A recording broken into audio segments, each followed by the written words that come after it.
So for everyone who's been here throughout the morning, thank you so much. If you're just joining us for the first time, welcome. We're really excited that you guys let us join you today for various seminars. Again, my name is Sarah. I just want to introduce my other colleagues here from ACS. We're all resources, we're all people you can provide feedback to, so please do. Sonia Crane, over by the wall over there, is the managing editor for Journal of the American Chemical Society. Young Murphy over here in the coral sweater is the account manager for all of the academic institutions in the South. Randy Abramson over here to my right manages the web platform and enhancements to the platform. So some of the things we're going to talk about now, he's a good person to talk to for those.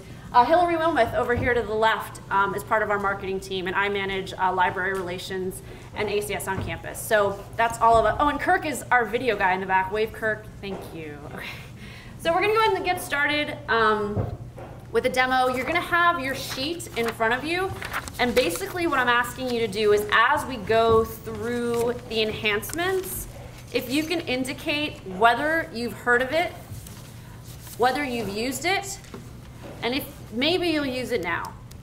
And if you think it's just crap and you don't know why it's there, write that. We want to know sort of what your instinctive reaction is to the various functionalities.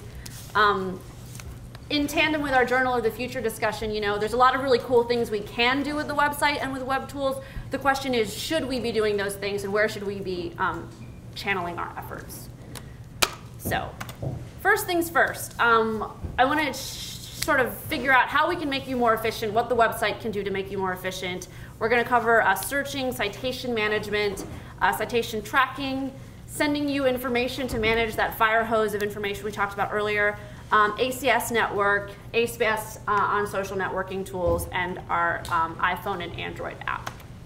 So first thing, grid view and print view. Has anyone used this before? Does the term grid view like strike up an ear? Okay, so 2 people, awesome. So say you're at JACS, you're just browsing the JACS homepage. Maybe you go to the current issue via the middle navigation. Maybe you go via the tabular navigation at the bottom. And you come to your pretty typical table of contents page. You guys are familiar with this page? Yeah? Great. So you see there are a new feature icon. Has anyone noticed this icon? Has anyone, besides for the 2 people who clicked on it, has anyone else seen it? Okay, cool. So grid and print view are the icons there. When you choose grid view, you get this view. So basically the abstracts are broken out into a grid format so you can see more on the page before you have to start scrolling. You have a little bit less information from the text. You have the author's, the title, and the graphical image, which, as we talked about in the last session, may or may not be helpful to you. But you can select which abstracts you want to view, and then when you actually click on them, this pops out of the page and gives you the complete information that you don't get in the smaller grid view. So a bunch of different things are going to pop up here. These are basically all the same functionalities you see in a regular abstract flow, but thanks to the arrow keys, you can click back and forth through the various ones so that they'll pop up, and then you can select them to view differently. So, is this something you would use now that you know about it? Check the box if you would, and if not, then maybe indicate why. Maybe if this isn't useful, indicate why. Searching. We generally understand that most people are not coming to our website to start their searches. You're coming to our content probably through SciFinder or Google Scholar or Web of Science or some of those other tools. But we do encourage people to take a look at the yellow search box. Searching by DOI seems to be the main way that people are using things. You can keyword as well. You can search journals specifically, so just JACS, or you can search the entire website via keyword, citation, or DOI. But advanced search is kind of the tool that we recommend people use the most. When you use that advanced search button in the top right of the screen, it brings you to this page. So we searched for bee colony, and there's a couple different things I sort of want to point out here. First, how many of you are aware that our books, our magazine archive, and our journal content are all searchable and integrated on the platform? Has anyone seen this? So like if you search for something on our site, you're going to find book chapters popping up next to journal articles? Okay, cool. So that's something we want to make sure people are aware of. So you can select whether you want to just search articles, just search books, just search chemical and engineering news archive. once you hit the search, you're going to get a variety of different things popping up. So you'll be able to choose what kind of format you want, journals, books, or magazines. You obviously get to pick your publication. If you choose just a general search, these icons will pop up to tell you what you're looking at. So if it's C&EN archives, that will pop up. If you're getting a peer-reviewed book chapter from the ACS Symposium series, that'll pop up as well. How many of you have taken a look either at books or magazine content since it's been integrated? That's it? Okay. All right, cool. RSS feeds were something we talked about in the last session. They are something that you can set up fairly easily through our site, and it seems like people are starting to do that. It's surprisingly, when we visit campuses, not that many people seem to be doing RSS feeds, but it is a tool that we provide to kind of manage the information overload that can happen with having so many journals. Additionally, you can save a search, and the reason this is kind of bracketed in purple is because both the RSS feeds and the save a search function require you to have an ACS ID. It's a free login and password thing, and once you do that, you can save the search and run the search regularly for the most updated information you want, and it would save into your profile. So I'll show you what that would look like a little bit later. Obviously, you guys know that you can sort. The tabular format at the top is pretty important too. We get people asking us a lot of questions about, I search for something on your site and I can't find it. It's important to realize that the research is one tab, journals, features, and news and commentary are another tab, and then general information is the third. So if you're not finding what you need in the all, you might want to use the tabular arrangement to get to what you need. Scanning figures in the TOC. How many people are familiar with this? So you'll have the TOC pop up, and then you use the next button to get through all the figures in the article. Is that something people are using? Okay, cool. So again, if you can note that down if that's something that you've used. When you're in this format, you can select the various abstracts that you want to see, hit View Abstracts, and then you get a page that just lists abstract after abstract after abstract. Is anybody using the View Abstracts functionality? Yeah. Can I ask why you're using it? Like, what's the, is it Denise? Yeah. When I looked at all the references and I want to see which references are the most compatible with what I'm trying to look for, I've done that so that it's just a list of abstracts, so I can go straight, so, and especially if I've done some of those compared site search or reference searches, right. The cross-reference searches. Okay.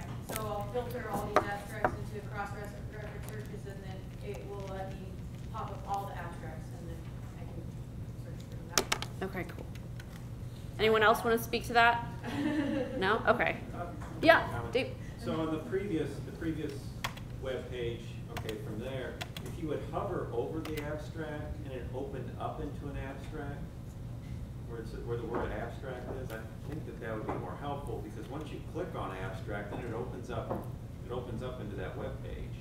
It opens up into this page.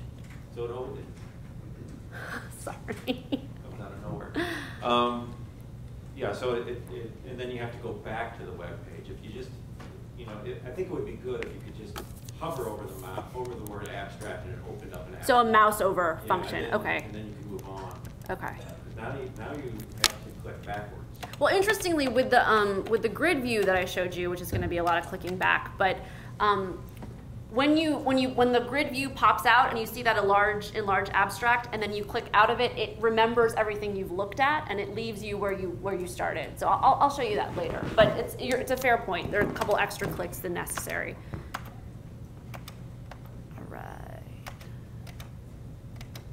Okay, downloading citations. I'm assuming many people do this. Do you mind raising your hand if you do? Okay, cool. And those using EndNote? Awesome. Papers? Zotero? You're using both. Cool. So why do you use both? Well, Zotero is very nice for the features it has that allows you to really search on the web and get. Sorry, we need the microphone so we can record the audio, guys. Thank you. So Zotero is very nice for the web capabilities that it has. So if I have an easier time looking through the web rather than through the repositories available on papers, Zotero is much better for that. Ideally, I would actually like something that helps me integrate the capabilities of both papers and Right. Zotero, but at the moment. So whenever you find an article, you save it to both? So there are some things that you can do. For example, you can save them to Zotero, and then there are ways you can transfer them to papers by Okay. saving them all into one folder. A lot of times I basically, just transfer them. Okay. Cool. Mendeley? Cool. Now, why have you guys chosen Mendeley? PC support, want to use papers, but I don't have a Mac. Okay, so Mendeley is a sort of papers for PC. Okay. It always gets all the information in there, so I don't have to fill it in. And so I use EndNote for my boss, that's what she uses. But then for myself, I like Mendeley. It doesn't crash as much on me. It doesn't have as many problems. It gets all the information. And then once I've written my paper and I put in my citations with EndNote, I go back to Mendeley and make sure all the data that was missing in EndNote. Okay. Cool. Other thoughts on any of that? Okay. So. Can I suggest that you add RefWorks to the citation? I'm about to show that. We do have RefWorks. Is anyone using RefWorks? Yeah, is anyone using RefWorks? Okay. We have both EndNote And RefWorks. Okay, cool. But none of there are no labs using like RefWorks or. And are most of your advisors using EndNote? People you're working for? Okay. Okay, cool. So with the download citations, again, I think it is something most people know about. It's in the tools bar on each of the abstract pages. This is basically what pops up. I'm sure most of you are familiar with this. Again, you can download into ProCite, RefWorks, EndNote, and then you can determine how much of the actual abstract or article you want to download. So it doesn't necessarily have to be just the citation. You can have the abstract and the reference content as well. So inline reference displays, this gets to sort of HTML versus PDF question that's been really interesting for us, and I think for the librarians in the room too. The question of do most people here read journal articles in print or on a screen? So who reads it, who prints out the journal articles? Okay, cool. Who reads it on the screen? Awesome. Okay, now who is reading the PDF? And who's reading the HTML? Okay. All right, very cool. So this is kind of, we find people aren't reading the HTML. We're sort of wondering why. So, yes? Sorry, for the HTML, I find if you're trying to make a presentation or something and you're trying to, put figures in a presentation, like the PDFs are not high quality enough, so the HTML is really, really good. So the resolution is better on the Yeah, because HTML. you can actually download them in PowerPoint Right. and have the figure in high def. So Cool. I use that. And I think people are reading the PDFs, but at least for me, when I read the PDF, it looks like it would look in the journal. In a journal. It's much more accurate. I know where the figures should be, and I guess in the HTML, I feel like sometimes I have to scroll to find the pictures. The pictures aren't large enough, so the PDF's prettier. That's why. But there's a feeling of like you almost don't trust it. Like maybe you're not sure if things are going to land where they need to land, so you're just Yeah, I don't want to work hard to dig through and find Right. where the images should be. Okay. And Gus? In our journal, the HTML looks like not professionally finished. I mean, the PDF looks very professional. The HTML, the equations sometimes are horrible. The screen is kind of narrow, so I mean, Right. you have to scroll a lot to get to the bottom. Right. So it's a different feeling for me. It's Sure. like almost an unfinished paper, if you want. So in this particular instance, right, so you can choose full text HTML, and then this is literally what you get. Like you said, you have to keep scrolling down past the abstract. You have the images, but what you do have are the embedded references that I think we talked about in the previous session, where you do scroll over the numbered reference. In this case, it's number 3, and it pops out, and you can access it via PubMed, Chemical Abstracts. If it's in other places, you can access it there. And if you have access to the journal that it's referencing, then you can go straight there. So the HTML functionality, that's one of the aspects of that functionality. That said, would you use it? Jason? So you can embed all that stuff in the PDF. Right, which a PDF with links starts to address that, but we don't. But it doesn't have the mouse over functionality. Right. So that's something it sounds like people would be interested in, is having this functionality in the PDF with links. How many people use PDF with links right now? regular PDF? Is everyone else going to raise their hand? And a bunch of people just don't raise their hand. Okay, that's cool. Yeah. Nobody's really mentioned the lack of pagination. I mean, HTML, if you want to cite anything, you've really got to have pagination. That doesn't exist. And the general thing that we, and you know, the uptake on this is what it is, but we always, everything is citable. Everything that we provide and many other publishers provide is citable by digital object identifier. Whether you're comfortable or not citing that way is obviously a separate question. But you can cite with DOI, and the reason that we bring it up is because if an article is published, for example, as part of our Just Accepted manuscripts program, which means as soon as it's accepted, it goes online, it's freely available, it's going to be online before it ever has a home in an issue in a specific journal, then you need to cite it somehow. What do you cite it with? The DOI will never change. The DOI will be the same once that manuscript becomes a finally published manuscript that's part of an issue. So the DOI doesn't change, but you're right, you have a pagination issue. Some of our journals, for example, Journal of Physical Chemistry Letters, does anyone frequently take a look at JPC? Journal of Physical Chemistry Letters has started doing pagination right off the bat in their ASAPs that stays through once it moves out of ASAP into an issue. It's something that we're beta testing now, but the question of citing is a tough one, and so you're right, HTML doesn't give you page numbers. So the embedded references are there, but you're right, it's not in the PDF with links. Yes?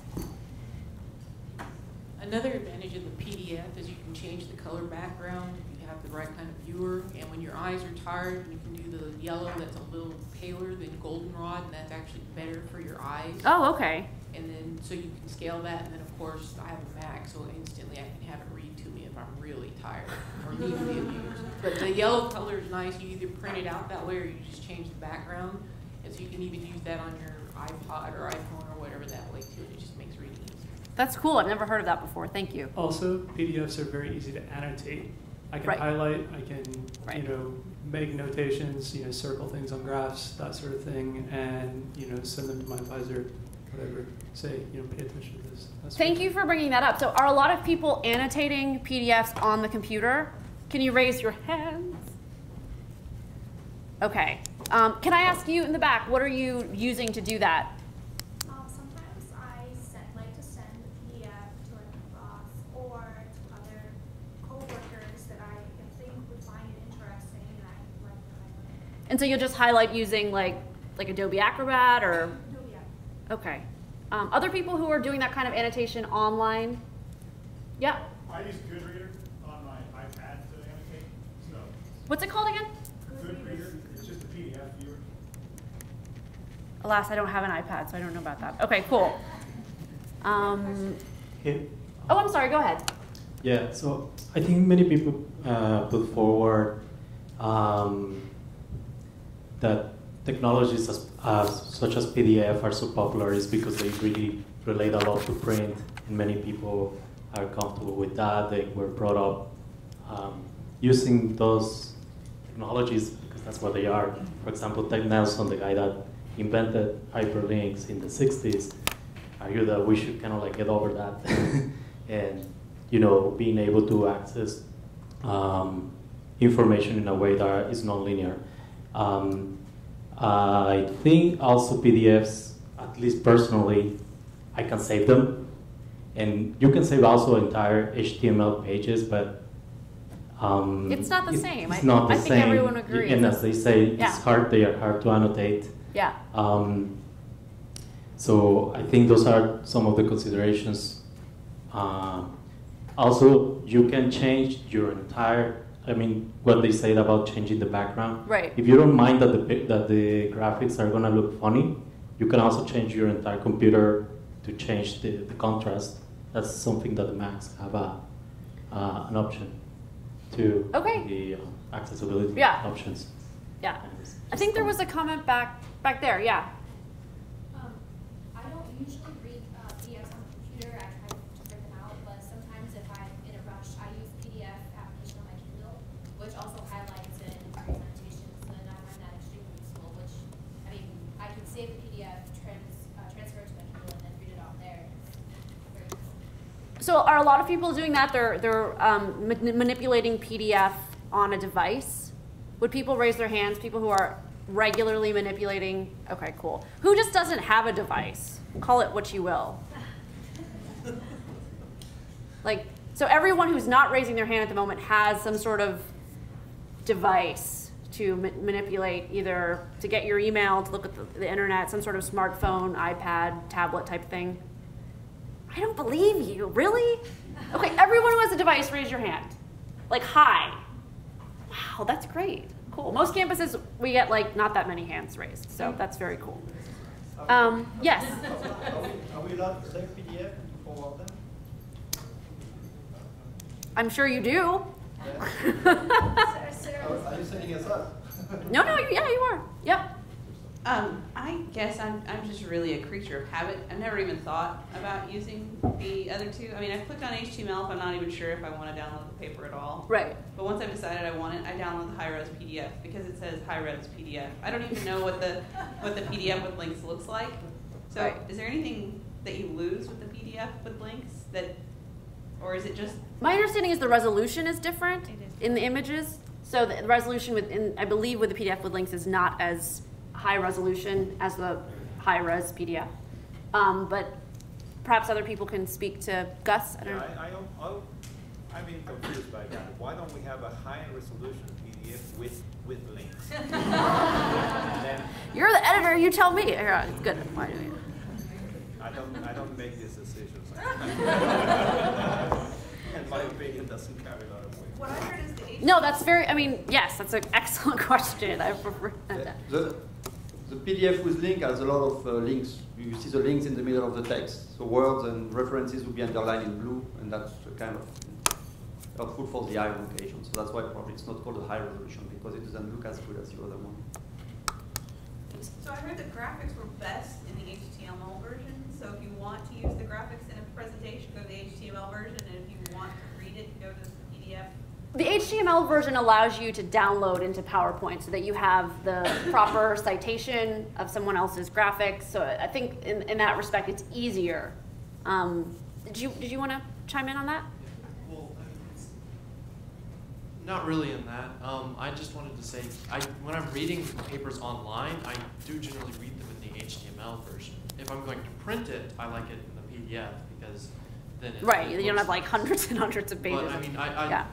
I actually kind of find the scrolling feature of the HTML kind of as a benefit, because if I'm looking on my smartphone, I just don't have the room. Right. And so being able to scroll through it and read a paper like that, it's better on a smaller device. Sure. Randy, did you want to chime in on? Yeah, it sounds like we need to do an explainer on the site of what the formats are and what the benefits are of each format and the limitations of each format, as well as exploring new formats and enhanced formats.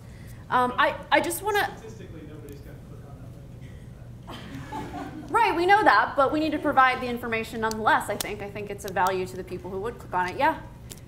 This is pretty bad, and I want to get out of the habit. I think a lot of people would agree. Like, you know, with the new devices, the iPads, the Kindles, and everything, it makes it really easy. But there's nothing like printing out an article and having your highlighter and like reading it through. Like I have to get out of that habit. But like for me, it's the best way to absorb information. Would many people who would agree with that?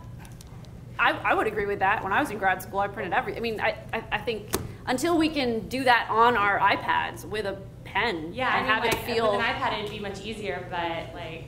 Yeah. You just have to get in the habit of doing it. You know, go green. But I used to agree with that, but then, you know, on the screen you can change the font size, and once you start annotating on screen, and then you have searches and finds, and you know, you go through a paper looking for keywords. I mean, there are things you can do on the screen that you can't do. Cannot do on paper. I used to believe I will never read online, but since my eyes, I did 2 different pairs of glasses, one to read and one to do. Then it just, you know, I started using the screen. May I bring something else about clicking on links on the HTML and PDF? Now that I have the right library people here, hopefully, the new proxy is awful. The new proxy that we're using Like for example, I mean, that doesn't depend on you. Is that dependent on you too? Or we used to have a proxy that was so friendly, and now the new one is awful. It just. So when you go through VPN, the quality is not. Well, it's not through VPN. It's oh, it's a proxy server. Okay. On the browser. Right. So for example, all the links get HTTP, rice.edu, easy proxy, whatever. So you forward the link, and it doesn't work in another place. Okay. Things like that. Okay. No, that's I'll. Yeah, easy. Right. It's easy That proxy. has nothing to do with your end, right? No, that's something to talk to the librarian about. But I mean, it's good to know we have to use easy proxy to connect to that. So we need to know about that as well. If everyone could just take a second to look at the things we've covered, which are most of the stuff on the sheet, and just go ahead and like, you know, check off what you have used if you're going to use it again, and we'll just keep marching on here. So again, on the abstract page, there's other things that we're curious if people are using. People are emailing colleagues information, articles. Is that done pretty regularly? Yeah? Okay. Are you doing it here, or are you doing it some other way? Like, are you saving it to your desktop, and then maybe you'll email it them yourself? So you're not necessarily likely to click email a colleague. Is that true for most people? Would you raise your hand if that's true?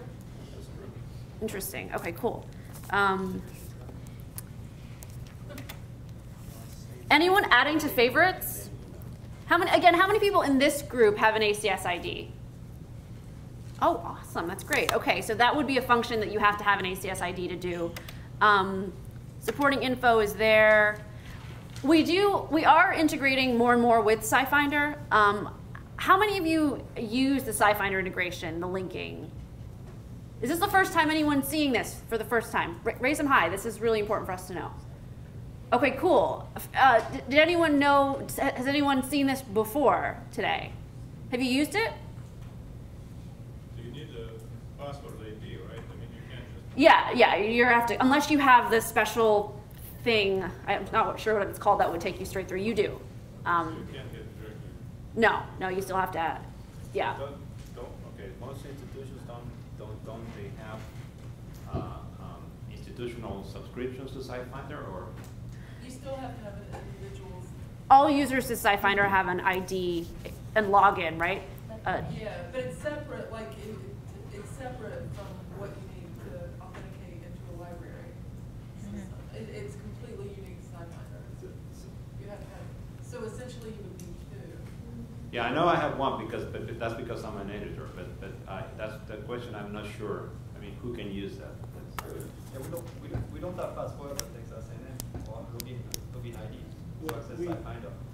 We've got both of them running. So we've got the web version running, and we've got the client version running. So your pod's still working. You're still using the client. I'm using the client. I don't have a password, right? Well, you can use the web version now if you want. And that's going to become... The client will die on June 30th. All across North America. Yeah, so once you do go web, then you will have an ID. Yeah, okay. Okay, the SciFinder linking is something that we are trying to get a sense if people are using it, and that's actually on the flip side of your form. Yeah, Jason. So I have 10,000 different IDs, passwords, logins, etc. Are you guys going to possibly streamline that so that you can use something like OpenID as a way to eliminate one more password that I have to deal with? No, I totally sympathize with the password things. I take into like having a Word document with like all my passwords on it, which is a notoriously unsafe system. God. I know. I was old school right here. Don't do that. No, I know. It's, Is the ACS ID, is that the number or the username? That's is there a username for the ACS network and then your ID number? no. So, well, there's a couple things. I do. I mean, I think we have this experience in everything from our banking to our to this. So this is not unique to, yes, you have, I believe, something to log into ACS Paragon Plus, right, to submit, which is not your ACS ID, right? Then you have your ACS ID, which unifies a lot of stuff, but not everything. And then you have SciFinder, which I understand is a separate thing. So agreed, too many logins. We are involved with ORCID.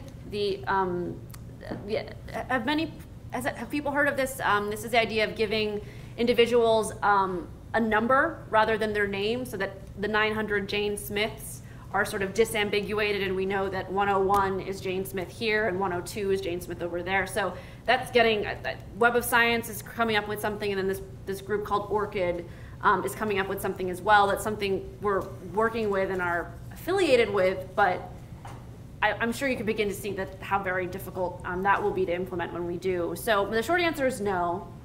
ACS ID tries to eliminate some of that, but there are a lot of passwords and logins. So, Sonia, yes. I just wanted to say, so the ACS ID does help you log into a lot of things across the ACS platform, and that is distinct from your member ID number for ACS. There's a fourth thing there, Yeah. so yeah.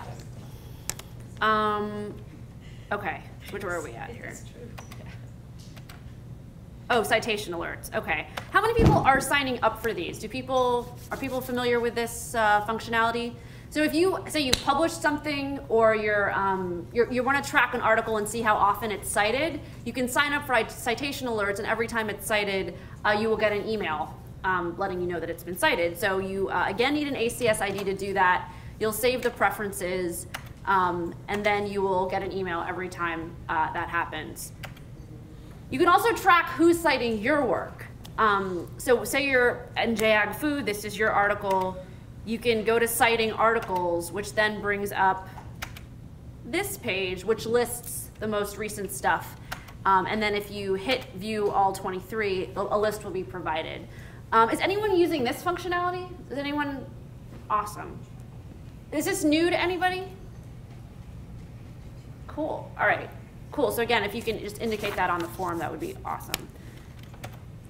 The SciFinder integration. I think you've raised the concerns with that. That there's the seat limitation on the one hand, username and password issues. But we want to check back with you and see if this is something that you'll consider using more often. Is this something that people might try in the future? No. So if this is no, just connecting to it from the article that you're, so this particular article, now you can go and get substances and reactions for this particular article. So that's not really of use to anyone? So okay. So that is useful, but people won't use it. I'm just trying to. I think that with the seat limitations, after they try 3 or 4 times and it doesn't work, they're going to give stop up. trying. Okay. All right. So it's a seat limitation issue. Okay. All right. You can also obviously get recommendations. So this is kind of the Amazon functionality. We saw that you read these books. So yes. I'll just add to something Bruce said. It's also the smoothness of it. If you've got to click on it and then log in, then that's... The seamlessness is kind of gone. Yeah, the right. seamlessness is gone. So convince your colleagues to go with IP authentication for help everybody. Just getting to get your PDF with links more exciting this could be a challenge, but I will convey that. You can get recommendations. So if you are following certain authors, you can get recommendations on the bottom, other content by those authors. Additionally, you can get related content based on what other people, if you're not logged in, this is if you're not logged in with your ACS ID, you'll get recommendations. Other people read this, perhaps you'll be interested in this content as well. Has anyone used this for kind of a more serendipitous searching or browsing experience? Can you raise your hands high if you've used this? Okay. Anyone gonna take a look at this now? And anyone just have no interest in that? Like that's just not going to be something you're interested in. Okay, cool. All right, so why should you get an ID? There's quite a few functionalities. Again, it's logging in on the upper left-hand corner that we're going to show you. Again, it is another password and login, but it will unify a lot of functionalities across ACS if you do get one. Yeah.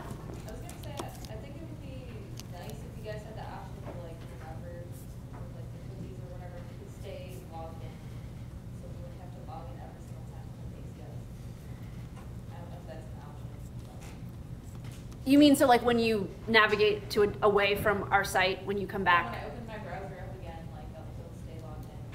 So remember the functionality tomorrow. Okay. Okay. Cool.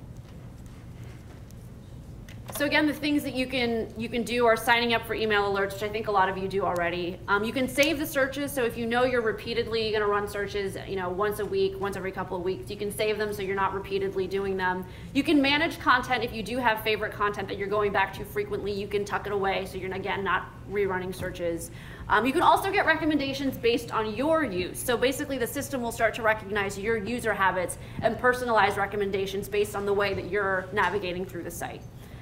And then you can get to the ACS network as well. So again, favorite content, and what you'll notice here is the functionality here mirrors the functionality of the iPhone app and the Android app. So I'll show those in just a second. So again, favorite content, recommended content, sharing. So we got into this in our last discussion, and again, I'm gonna ask people here again. So you do have to scroll down to get to it, but are people doing this? Like if you find an article at this point in the process of the abstract page, are you sharing it with colleagues this way? Are you putting it on Facebook? Francois is, because he's got his wall for it. Jason. I'm not sharing anything until I've actually gone into it. Decided that it's very useful. But when you do, and you have decided, then I'm not coming back here to share. But will you go on Facebook and? Generally I use Twitter, but Okay. Other people? Yeah. I send an email from my RSS feed if that's why I found it. Okay. Other folks? Would it be a fairly safe generalization to say that you're not really super integrating your social networking life in your research life? Okay. Yes? I mean, our group has a Facebook page, but it's really more social than anything. I mean, if we have some info to share or something like that, we will do it, but it's not really research based. How often do you even look at that page? I'm sure someone probably updates it maybe once or twice a week. So Okay. it's more just a group social thing. I'm sure it will turn into something else right now. Okay, cool. Well, that's been our experience. So we, again, with a lot of this stuff, where we go is going to be largely directed by the user community. So if you guys are saying, absolutely, this is where we get information and we expect you to invest in providing us information through those outlets, we will do it. But at the moment, it's sort of like checking the box, saying that, we've covered it, but until, and really the feedback has been exactly what you say. Like, it's cool, but I check it once a month. That's kind of what we're trying to gauge right now. Yeah? How does this look in Google Reader? Can you, at the present time, I'm thinking about starting to use Google Reader. Is that a good way to read also? A lot of people have told us that they're using Google Reader. I don't actually know. I can find out. Is anyone in here? Jason, are you? yeah. I mean, yeah, the feed is not good. More and more. Some journals have better feeds than others. Yeah, and more people are telling us that they're using Google Reader. Is anyone here else besides Jason using Google Reader? And I found that the ACS Google Reader is really good. Gives you the title, the authors, and the table of contents figures. Most other journals that I read through Google Reader, they'll give you only the title. They'll give you like half the text of the abstract. It's not uniform. I mean, Google Reader, I guess it could have more text. It could have the text of the abstract, but then, I mean, it would be much longer. So I kind of like having just the graphics. Yeah, I would recommend full text abstracts through the RSS feed.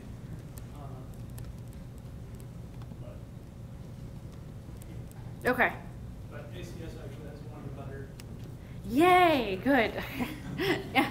One thing that I do absolutely like about the ACS feeds is that I can perform a search and then I can subscribe to that search. In fact, I can filter that search by which journal I want to look at each time. So I have, I think, 5, 10 separate feeds for that search in different journals, so I know exactly where I'm looking for the certain information.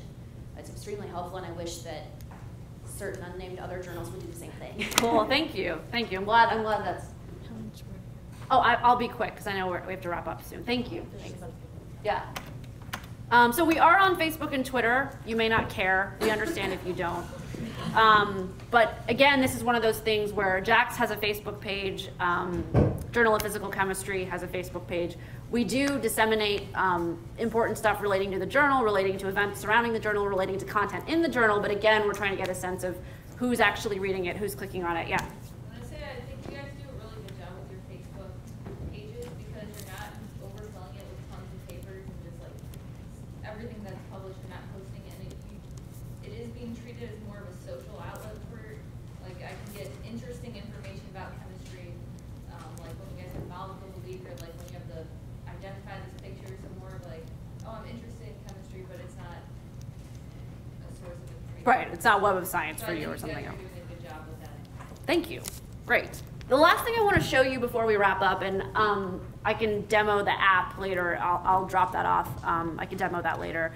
Is JACS Beta. How many people are familiar with JACS Beta? Have you heard of JACS Beta?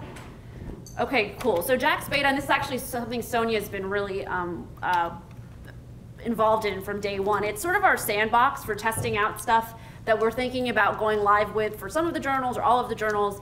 And we ask for feedback on the spot via polls and things like this. So you get to it from the JACS site, and we ask for, we sort of beta test a lot of different things. So the combined article plus SI PDFs, this is like one of the most recent things that we're testing out there. We basically ask you, download it, take a look at it, see what it looks like, and then provide the feedback on the right side of the screen. So if you didn't know about it before, do check it out now, because this is kind of where we play with stuff, and then if we go live with it, it's your feedback that's gonna help us figure out what makes it better and what stuff we should just kind of throw away. So this is a cool site to check out. If you have time to just fill out the rest of the little form, that'd be awesome. We're gonna come around and pick it up. Our next session starts at 12:30 and lunch is awaiting you outside. So thank you guys again. Thanks for all that feedback. We appreciate it.